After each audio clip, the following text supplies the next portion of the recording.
Words are more than sounds strung together. They're colors painted across the canvas of our conversations. For Yrmis Barroeta, language is both a palette and a mirror, revealing not just how we communicate, but who we are becoming. In this dialogue, we explore the artistry of expression, the shades of selfhood, and the power of speaking with impact.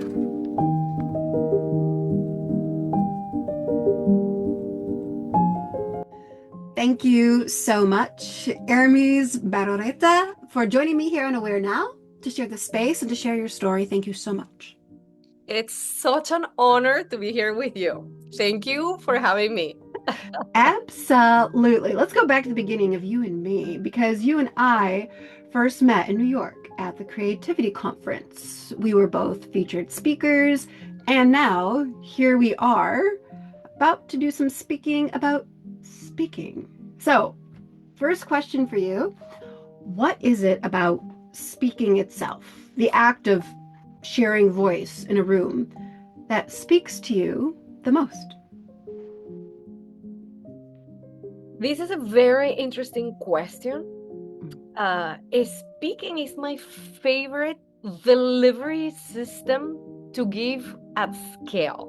Because when you're speaking, you're giving. It's an act of giving. It can be about you. It can be about selling. It has to be, how do you put your trajectory at service to others, right? That's what it is. And then the biggest reward is when that one person comes to you and said, wow, I really needed to hear da da da da da da da, and they just quote you, and you see that it just like clicked inside them, and you're like, okay, cool. If I affected positively this life, I can go home.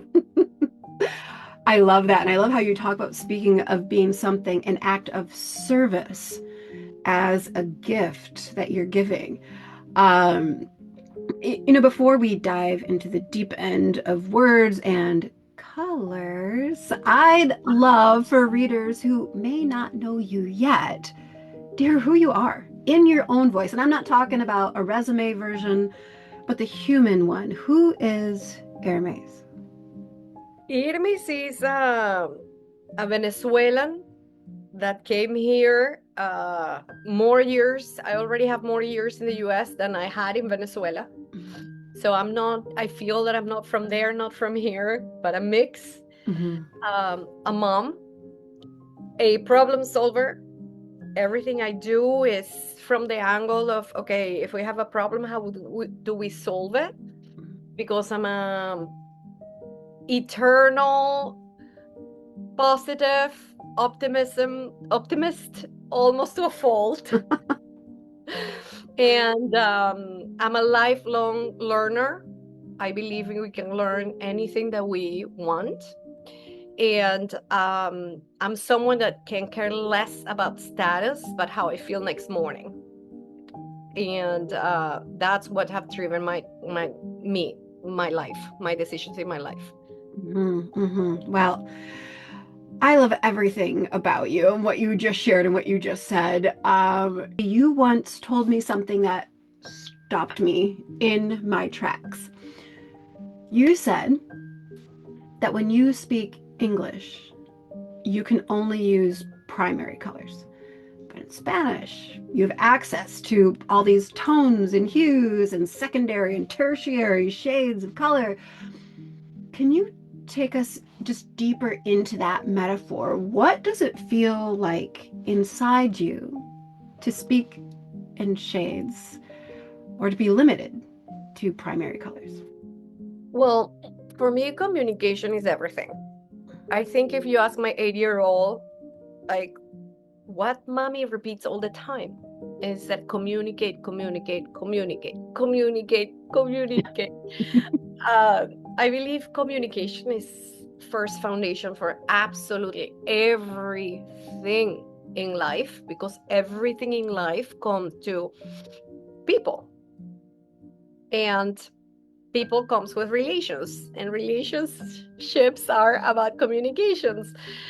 But when I lived my first 25 years, 24 years in Venezuela, and I love creativity, I love painting, and I grew up with my most important item for school was the color case, right? And that box of colors, and I wanted always the one that comes with 100, and because I wanted every color, and they all come with a name, right? So you know every name, every hue, every tone, every, right, every shade, you know it by name.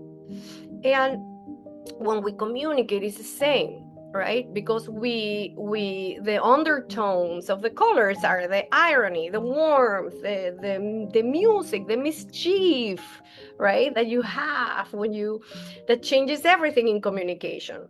And when I went from painting class to English class, right, red was red, blue was blue, green was green, independently of the shade, right?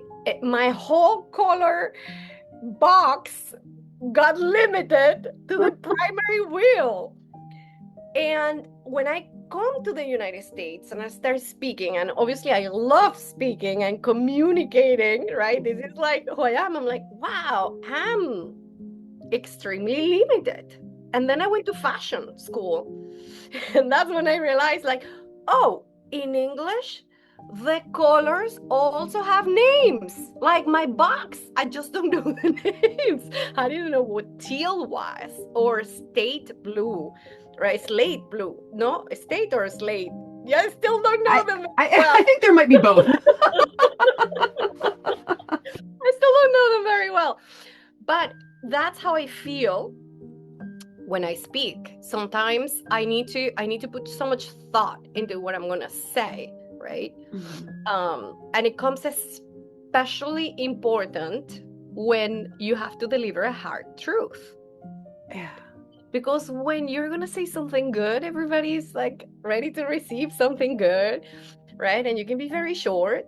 But when you have to say something in leadership, when you have employees, when you need to be a teacher, right, in front of, and you need to break it down to them, you have to be very careful. Yeah. So that's what my primary colors come from. Yeah, yeah, no, I hear you. I mean, and to your point, especially in leadership, when you're trying to educate, that you have to be able to provide that level of nuance so that it's clearly communicated. When you describe it as you do, it feels more like a canvas where your words are brushstrokes. I mean, what have you discovered about the art of communication, about how it can move people when you paint with your words? Well, I like you said, we made each other speaking, and we connected before the event. We, like, the connection between you and I was like at hello, right? And at those pants that you were wearing, my goodness. What are those pants? Oh my God. And then I saw you speaking, and you are a poet. I cannot do poetry in English. I can do poetry in Spanish, but I cannot do it in English. So imagine what you're saying in terms of that brush stroke, and the importance, right, of this communication. Yeah.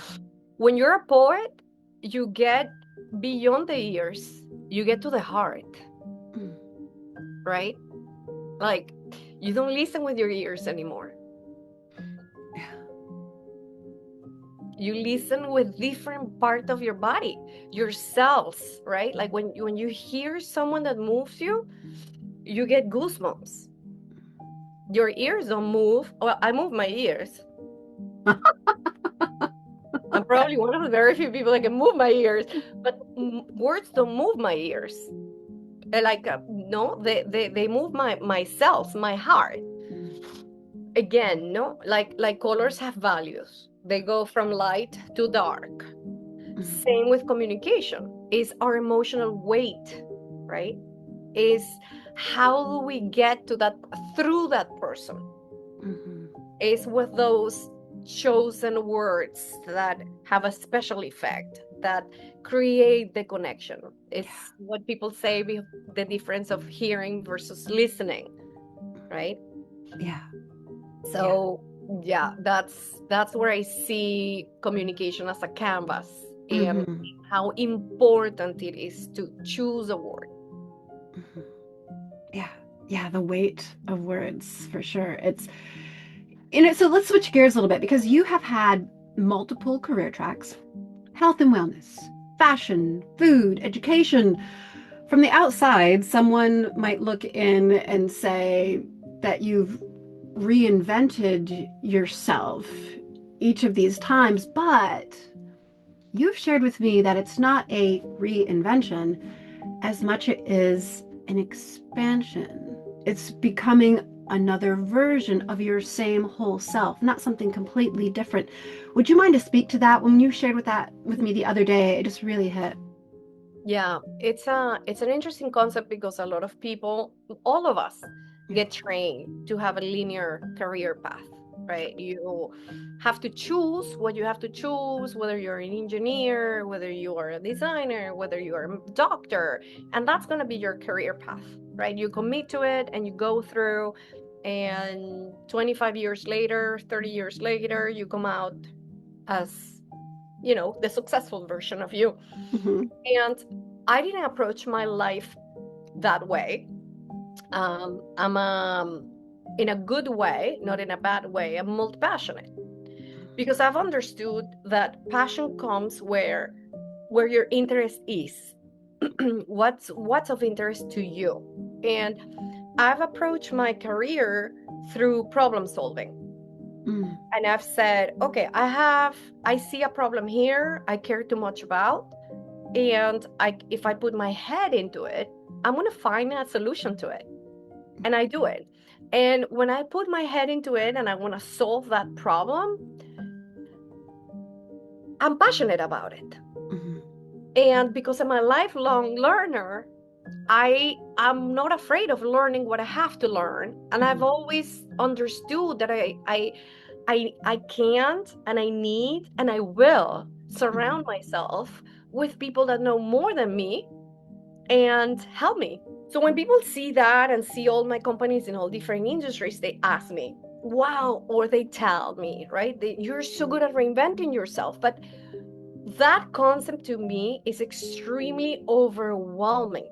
Imagine to have to come up with a new version of you, right? Like, how does that look like? Right. And thinking about this phrase that people tell me and makes me cringe. I'm like, okay, why do I cringe? I said, no, it's been me always creating from my essence. It's Yrmis that brings new lenses from this industry and can see things that in this industry the ones that are stuck can see, because I come inspired with different tools or different uses of the same tools, right? And bring them here. But it's always been me. It's like a bee going from flower to flower. She doesn't reinvent herself. No, she just cross pollinates from one to the other. But you also find honey that's like manuka honey that is monoflower, and these bees are super isolated, and that's there. But you could be, but it's the same bee. Right. Bee hasn't changed, right? So I always invite people to tap into their intrinsically human characteristics that make us interested in solving problems, that makes us innovative, right? That pop the lid of our brain and it sparks innovation mind, right? So that's how I see it. It's how do you tap into your essence and understand who you are so you solve any problem regardless of the industry. Yes. So it's like you're industry agnostic. Like it doesn't matter what the industry, that you will be a solver of problems. It almost seems as that you're like a seeker of problems so that you can have a new project to. Totally. And what am I seeking now? No, what do I see now? I see that people are so afraid of technological change. When you see the news, everybody's like, oh, AI is going to come and take your job away and you're going to be jobless. And humans, and we're all going to be homeless and jobless. Right. If you follow these titles in the news, right? But it's not that. I said, no, no, no. We need to adapt to this. And if this is a problem that we have, how do we find a way to tap into innovation and innovate around this? And Mm-hmm. this is where I'm trying to get the message I'm trying to get to people. It's like, hey, embrace change.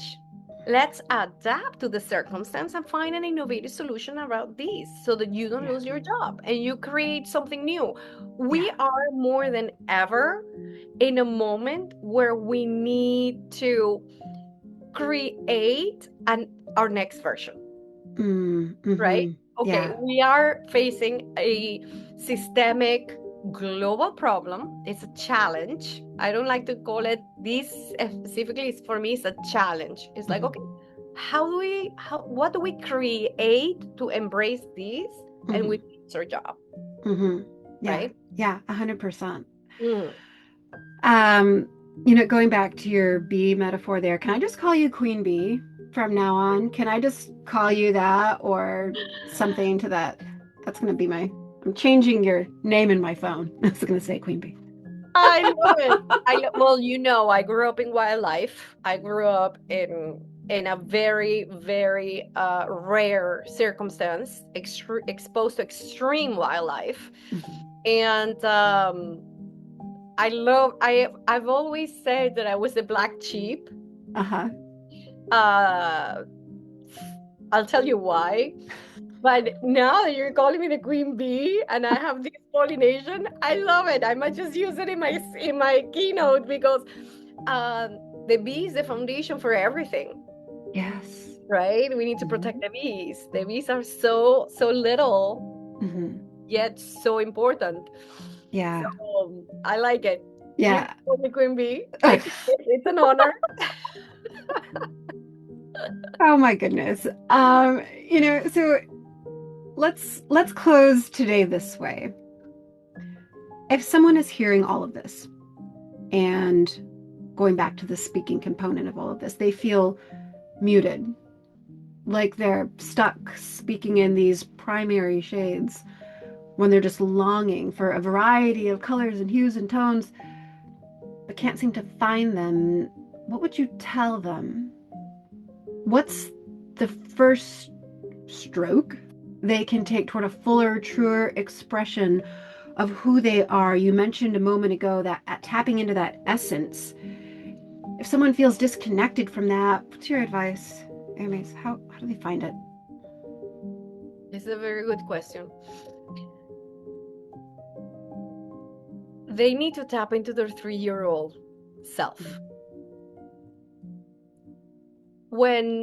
Oh my God, I'm gonna cry telling you this. When you see a 3-year-old struggling for words and stuttering or like saying the words wrong, that's cute and that's funny. The adult in front of them, don't doubt that they have it all inside them and that they have all they need. Yeah. They just need that safe space, and they just need to surround themselves with people that have the patience and can tell them, this is how you pronounce it. And I've had incredible people in my life that I feel are the people that love me truly the most and that really love me, that have said, hey, you don't pronounce it like this, pronounce it like that. Right? I had this friend, Christina, at Parsons, and she was like, she would laugh at me with like a really beautiful, not offensive way, and then say that, okay, here, pronounce with me, right?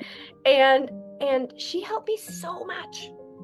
she helped me so much, right? It's like, find people that love you, find safe space. Mm. Know you have it all. You're just at a 3-year-old. Just practice, right? Because we have it. We come with entire kit of tools that we need. We have emotions, we have ideas, we have it all we have to do is to like kids learn how to put it in words. That is really beautiful. Making me cry. Well, my inner 3-year-old would like to thank your inner 3-year-old, and me now wants to thank you now for making us all much more aware now. You're like Yoda with words. I'm You Yoda with are words. like a 5,000, I don't know how many years old with words, please. I look at you and the way that you use your words, and it's you set the bar so high for me. I'm like, this is so inspirational, so beautiful. It's really own it. And what would you tell someone stuck? I think you said a moment ago, that I'm thinking more again about the bee, and that I'm thinking about not BEE, but be, because we are human beings, but it's so hard for us to just be. We're like these human doings, or, becomings, but never just being. So I think that would be my advice, is we can't force this understanding or this knowledge of ourselves. Sometimes we just have to allow it to come. And sometimes that requires us just being, to say, I don't know, and that's okay. I'll just be for now.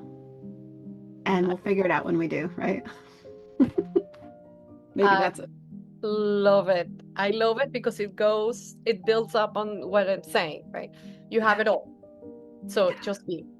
Yeah. Yeah. I never thought about it that way, that we are born with everything we need to do anything we want. Exactly. We just need to give us, I love what you also said, that safe space. Give ourselves that grace, that time to figure it out. I love you. I love you too. It was so beautiful. Thank you again, really, Yrmis, for just helping us truly become much more aware now. Thank you.